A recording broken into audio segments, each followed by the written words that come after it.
বিগত 1 বছরের বেশি সময় ধরে ধৈর্যের সাথে এবং অত্যন্ত পরিশ্রমের সাথে আমরা দেশের সরকার এবং দেশের জনগণের জন্য কাজ করে যাচ্ছি। আইন শৃঙ্খলা উন্নতি করা বা আইন শৃঙ্খলা রক্ষা করা কিন্তু একমাত্র সেনাবাহিনীর কাজ নয়। আমাদেরকে যে ম্যাজিস্ট্রেসির পাওয়ার দেওয়া হয়েছে এর মাধ্যমে আমরা গ্রেপ্তার, আটক এবং হস্তান্তর করতে পারি, কোনো জুডিশিয়ারি বা আইনি প্রক্রিয়ায় কোনো সাজা দিতে পারি না। সেটা একটা বিষয়। এখন সকল যে স্টেক হোল্ডার আছে আইন শৃঙ্খলা বাহিনী, সকল আইন শৃঙ্খলা বাহিনীকে সমন্বিতভাবে একত্রে কাজ করতে হবে। অলরেডি সবাই করা শুরু করেছে। যদি সবাই একত্রে একসাথে আমরা কাজ করি তাহলে সামনের দিনগুলোতে আইন শৃঙ্খলা আরো ভালো হবে বলে আমরা আশা করছি। আমরা মুক্তিযোদ্ধাদেরকে সম্মান করি, শ্রদ্ধা করি, আমাদের অন্তরের অন্তঃস্থল থেকেই শ্রদ্ধা করি এবং এই শ্রদ্ধা সম্মান আগেও যেমন করতাম এখনো করি, ভবিষ্যতেও করব।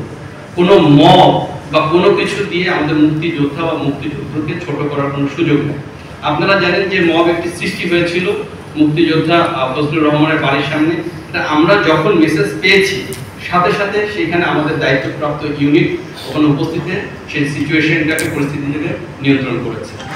সেই বিষয়ে আপনারা নিশ্চিত থাকতে পারেন সামনের দিনগুলোতে পরিস্থিতি আরো উন্নতি হবে ইনশাআল্লাহ।